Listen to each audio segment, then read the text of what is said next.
Hi అండి, అందరికీ good afternoon. అందరు ఎలా ఉన్నారండి? బాగున్నారా? నేనైతే చాలా బాగున్నానండి. ఇప్పుడేనండి హోటల్ దగ్గర నుండి అయితే ఇంటికైతే వచ్చానమాట. వచ్చినమ్మంటే ఫస్ట్ అయితే బియ్యం నానబెడతాను. ఎందుకోసం అంటే అన్నం టైంకల్లా కొంచెం బాగా నానతాయి అనమాట. ఈసారి వడ్ల బియ్యంలో ఏమైనాయంటే మెరికలు బాగా ఎక్కువ ఉండయి, చాలా ఉండే మెరికలు. ఇంతకుముందు పోయిన సంవత్సరం బియ్యం అంత లేకుండా ఉండే, అంతకుముందు తీసుకున్నవి. ఈసారి బియ్యంలో మాత్రం మెరికలు చాలా ఉన్నాయన్నమాట. ఈరోజు వంట అంటే పొద్దున్నే అత్త అయితే పులిహోర అయితే వేసింది. మా అత్త, మామ అయితే లేరు కదా, మామ ఊరికి వెళ్ళారు కాబట్టి ఇక మేమే కాబట్టి ఏదో ఒకటి అయితే వేసుకొని తింటాం. మామ ఉంటే కొంచెం భయం ఉంటుంది. నిజంగా ఏది ఏమైనా ఇంట్లో పెద్దోళ్ళు ఉంటే కొంచెం భయం ఉంటుంది. మామ కోసం ఏదైనా ఒకటి చేయాలి వంట అనేది ఉంటుంది. ఇప్పుడు మామ లేకపోతే మేమైతే ఏదో ఒకటి సర్దుకుంటాం. మా అత్త కూడా పర్టికులర్గా ఇదే కావాలి, ఇట్లా ఉండాలని ఏమనుకోరం అనమాట మేము. ఇంకా అందుకోసమే మామ లేరు కదా, ఈరోజు పులిహార ఇంకా దాంట్లోకి అయితే రసం అయితే వేసుకుందామని అనుకుంటా ఉన్నాం అనమాట. అది అత్తతో చెప్పిన, పులిహార వేసిన తర్వాత ఇంకా రసం చేస్తాలే అని అన్నా అనమాట. ఎట్లో పెరుగు ఉంటుంది అని అయితే అనుకున్నాను. నిజంగా అండి, నేను పెట్టిన డ్రెస్సుల వీడియోలోకి అయితే మంచిగా రెస్పాండ్ వచ్చిందండి. థ్యాంక్ యూ అండి. ఇదంతా కేవలం మీ వల్లనే. నిజంగా అంటే చాలా బాగా రెస్పాండ్ అవుతున్నారు అనమాట. నాకు కూడా చాలా హ్యాపీగా ఉంది. ఏనా ఏమొచ్చింది? పాము వచ్చిందా? ఎక్కడికి వచ్చి? పాము వచ్చా? రాయడం వచ్చా? ఇద్దరు మా పిల్లలు ఇప్పుడే హోటల్ దగ్గర నుంచి అయితే ఇంటికి వచ్చిండ్రు. నేను వచ్చి ఛాన్స్ అయిపోయినా మా పిల్లలు అయితే హోటల్ దగ్గర నుంచి ఇంటికి రాలే. ఎందుకంటే వాళ్ళు అన్నం సరే అయితే వాళ్ళు వాళ్ళ నాన్న చెల్లు తీసుకొని ఆడుకుంటూ ఉంటారనమాట మా పిల్లలు. మా బావికి ఏదో పాము బొమ్మ వచ్చంట. నాకు పాము వచ్చు. బియ్యం అయితే కడిగి నానబెట్టేసి ఇక రసం కేసాను అనుకోండి. ఆ లోపు ఏంది మా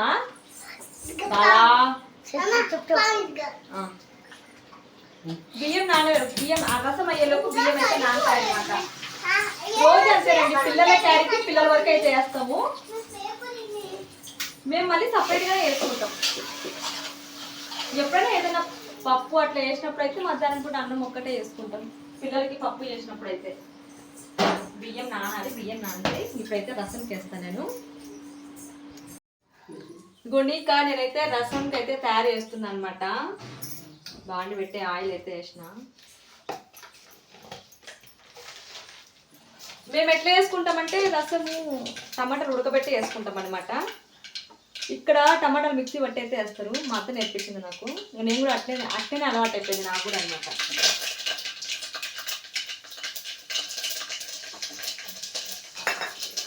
మా అత్త ఆ రసంలో కొన్ని మెంతులు కూడా వేస్తుంది, అందుకే నేను కూడా వేస్తున్నాను. బాగుంటుందండి మెంతులు వేసుకుంటే, టేస్ట్ బాగుంటుంది. రసం ఎక్కువ వేసుకోవద్దు, మరి జస్ట్ కొన్ని వేసుకుంటే బాగుంటుంది అనమాట.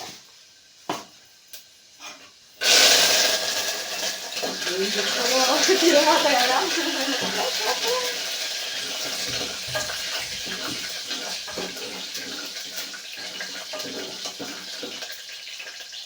టమాటాలు అయితే మిక్సీకి పట్టిన.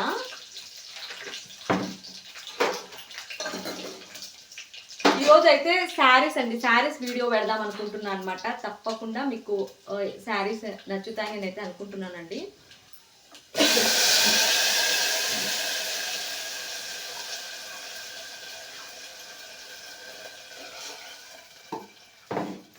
ఏది వేస్ట్ చేయకూడదు. దీంట్లో కూడా నీళ్ళు కడిగి వేసేసుకోవాలా.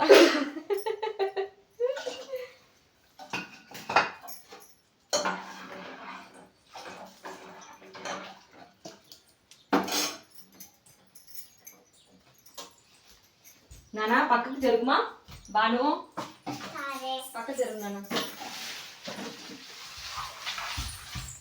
ఇప్పుడైతే రసంలోకి అయితే కల్లుప్పు వేస్తున్నా. నాకు సాల్ట్ అందాజు తెలీదు, రాళ్ళుప్పే తెలుసు అనమాట. అందుకే నేనైతే రాళ్ళుప్పే వాడతా. కొందరికి సాల్ట్ తెలుస్తుంది అందాజు. పసుపు,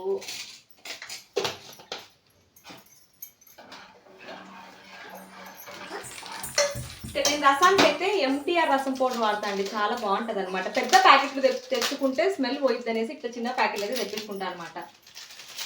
ఇదైతే బాగా మంచిగా ఉంటుంది. పెద్ద ప్యాకెట్ అనుకోండి, మనమేమో ఓపెన్ చేస్తాము, అదంతా దాని రుచి అంతా కోల్పోతుంది అనేది నా ఉద్దేశం అనమాట. అందుకోసం ఇట్లా చిన్న ప్యాకెట్లు అయితే ఇప్పుడే మనం ఓపెన్ చేస్తాం, వేసేసుకుంటాం. కాబట్టి టేస్ట్ బాగుంటుంది.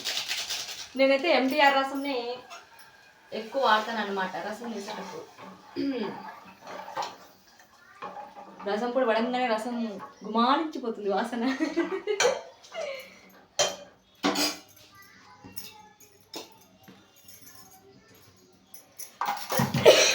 ఘాటు లేసింది అప్పుడు మొత్తం. ఇప్పుడు దోమలు బాగా స్టార్ట్ అయ్యాయి, కంట్లో ఏదో పడింది. ఇప్పుడు దోమలు బాగా స్టార్ట్ అయినాయండి. నిజంగా దోమల కాలం వచ్చింది, జ్వరాలు బాగా స్టార్ట్ అవుతున్నాయి. ఎక్కడ చూసినా మలేరియా, తర్వాత కలరా, డయేరియా అవన్నీ వస్తున్నాయి అన్నమాట. కాబట్టి ప్రతి ఒక్కరు కొంచెం జాగ్రత్తగా ఉండండి. రసం అయితే ఉడుకుతూ ఉంటుందండి. గులాబ్ జామ్ డబ్బా. నాకు గులాబ్ జామ్ అంటే ఇష్టం కానీ చేయడం అయితే రాదనమాట.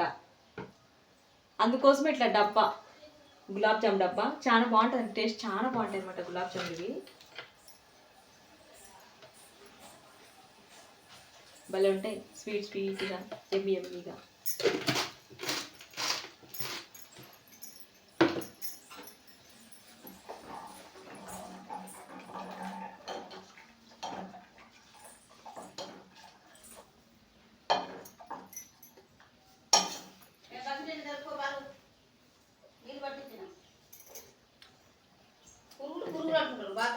ఏంటిది? యా పురుగులు ఉన్నాయి బాత్రూంలో. రసం అయితే రెడీ అవుతుందన్నమాట. బియ్యం అయితే నానబెట్టిన రసం అయితే రెడీ అయిందనమాట.